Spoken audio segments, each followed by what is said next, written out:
Dan hari ini di Tekong Tian Hau Temple ini kami akan mempelajari banyak lagi adat Islam, sejarah, agama, seni bina di Tekong Tian Hau ini tentang masyarakat Cina.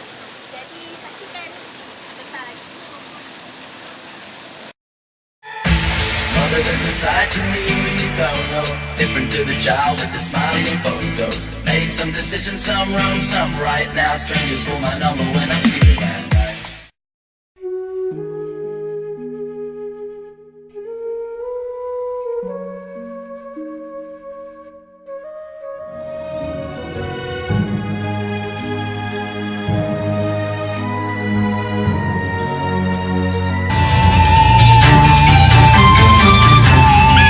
Kajian kali ini, kami akan membuat satu dokumentari mengenai tamadun Cina yang berasaskan elemen kesenian dan keagamaan. Banyak maklumat akan kami perolehi dalam kajian ini. Jom kita selusuri tamadun Cina. Lihat, di sini terdapat pelbagai bentuk patung haiwan yang mengikut kalender Cina. Menurut kepercayaan orang Cina, 12 binatang ini sangat penting dalam kalender Cina. Di antaranya harimau, arnab, naga dan sebagainya. Ia sangat istimewa dalam kalangan orang Cina. Di samping itu, setiap binatang ini melambangkan kepribadian seseorang individu yang lahir pada tahun tersebut. Sebagai contoh, tahun harimau.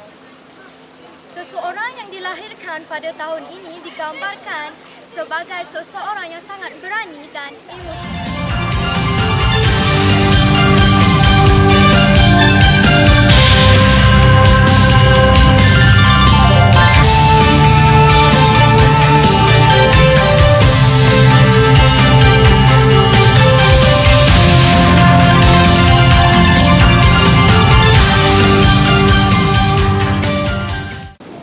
Jika kita lihat di sekitar toko ini, terdapatnya pelbagai ukiran berbentuk naga dan juga burung phoenix.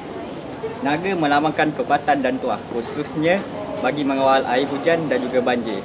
Ia dianggap sebagai makhluk yang paling berkuasa dan dipercayai sebagai pengawal bagi segala perairan.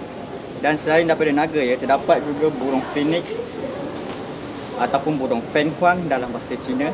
Ia merupakan haiwan yang paling dihormati selepas naga. Ia digunakan bagi mewakili ratu dan juga kaum perempuan.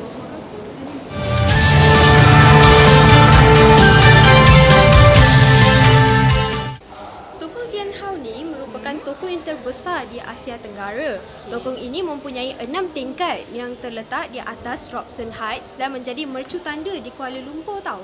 Tokong ini telah siap dibina pada tahun 1987 dan dibuka secara rasmi pada tahun 1989. Dan Tia nak tahu lagi satu, tokong ini dibina oleh suku Hainan di Kuala Lumpur yang didedikasikan kepada Dewi Tian Hau iaitu bonda kayangan. Oh, macam tu. Macam saya, selain itu, di sini bukan sahaja tempat ibadat, malah di sini menjadi tarikan pelancong bagi dalam dan luar negara. Selain itu, di sini masyarakat Cina yang beragama Buddha, mereka mendaftarkan diri mereka di sini untuk majlis perkahwinan. Kalau macam tu, jom kita ke dalam lagi untuk mencari lebih banyak maklumat dan melihat lebih banyak keunikan Tekong Tian Hau ni. Jom!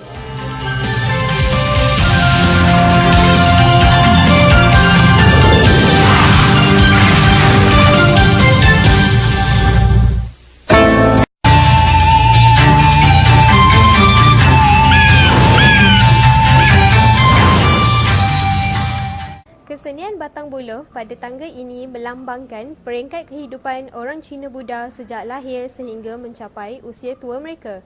Menurut kepercayaan orang Cina Buddha ini, apabila mereka telah mencapai usia tua mereka dengan kebahagiaan, bermaksud mereka telah berkembang dan telah memenuhi segala keperluan hidup. Okey. Hai, sekarang saya berada di dalam Tekong Tian Hau dan di belakang saya ini terdapatnya sebuah lukisan. Lukisan ini dinamakan lukisan Dewa Kuan Kong. Ia adalah seorang panglima perang kenamaan yang hidup pada zaman Sun Guo pada tahun 221 sehingga 266 Masihi. Ia dipuja kerana kesetiaannya dan juga kejujurannya. Selain itu, ia juga dipuja sebagai dewa pelindung perdagangan dan pelindung rakyat dari malapetaka peperangan yang mengerikan. Jadi mari kita ke dalam.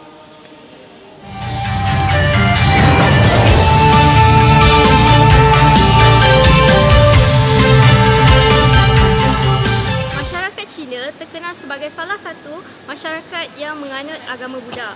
Agama Buddha ialah agama dan falsafah yang diasaskan oleh Gautama Buddha. Agama ini dipercayai lahir pada kurun 5 Masihi. Agama ini datangnya daripada India yang kemudiannya merebak ke seluruh Asia. Agama ini mempunyai lebih kurang 350 juta penganut daripada seluruh negara. Agama ini dipercayai salah satu agama yang terbesar di seluruh negara. Okey, seperti yang kita lihat di sini, yang Tuhan yang dipuja oleh penganut Buddha ada 3. Yang pertama ialah dinamakan Goddess of the Waterfront, okey, di sini. Dan yang kedua, dia dinamakan sebagai Tian Hao. Okey, Tian Hao diambil nama ini untuk menjadi nama tokoh Cina ini. Dan yang ketiga ialah yang terbesar di sini iaitu Kuan Yin, Goddess of Mercy. Dan setiap Tuhan yang dipuja oleh penganut Buddha di sini mempunyai sejarah mereka tersendiri, di mana setiap mereka merupakan manusia biasa tetapi diangkat menjadi Tuhan kerana mereka mempunyai kehebatan mereka sendiri. Patung yang disusun tinggi ini merupakan kepercayaan penganut Buddha di mana mereka dapat lebih mendekatkan diri dengan Tuhan mereka dengan menyemadikan nama mereka dan nama keluarga mereka di sini. Ia dipercayai bahawa hajat mereka untuk sesuatu benda lebih dimakbulkan dan mereka perlu membayar untuk meletakkan nama mereka di patung tersebut. Harga untuk setiap patung berlainan mengikut tahap tinggi patung itu diletakkan. Semakin tinggi patung yang dipilih, semakin mahal harga mereka yang perlu dibayar. Penganut Buddha percaya bahawa semakin tinggi patung diletakkan, mereka akan lebih semakin dekat dengan Tuhan dan hajat mereka akan dimakbulkan oleh Tuhan.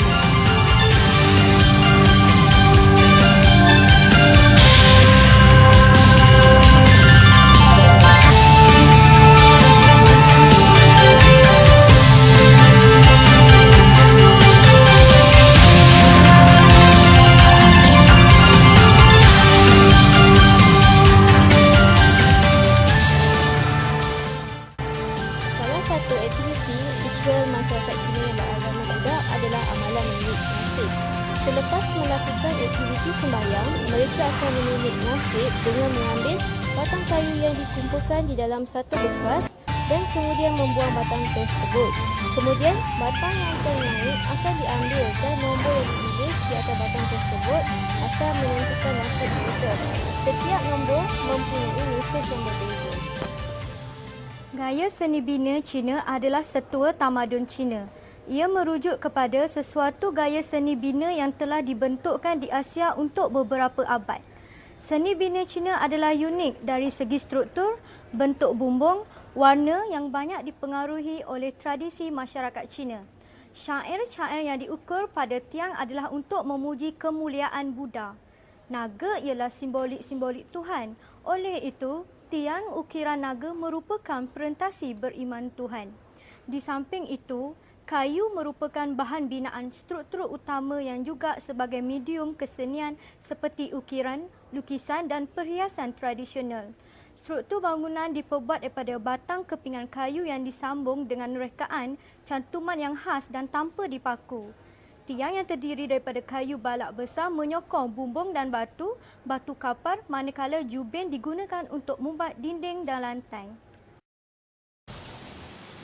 Di sebelah saya adalah Gods of Romance, iaitu bagi masyarakat Cina yang belum berkahwin ataupun yang belum mendapat jodoh, mereka akan ke sini dan meminta restu supaya mereka dipercepatkan jodoh.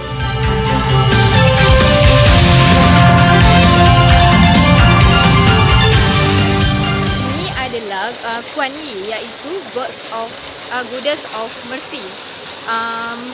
Sebelum Tuhan ini mati, dia dikenali sebagai putri raja. Dan selepas dia mati, dia digelar Tuhan dan dia boleh merubah-rubah wajah kepada kanak-kanak, orang tua dan juga perempuan. Iaitu kerana dia akan menguji manusia, kelakuan manusia sama ada baik ataupun burukkah mereka.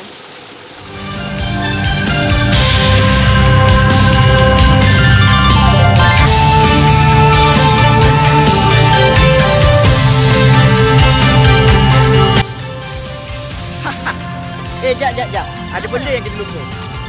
Okey, sebelum terlupa, kami ingin mengucapkan terima kasih kepada kru kami kerana membantu kami menyiapkan video ini. Dan juga pihak Temple yang sudi bekerjasama dengan kami dan memberikan sedikit sebanyak maklumat tentang Temple Grand House. Alhamdulillah, kami dah siapkan dokumentari ini untuk subjek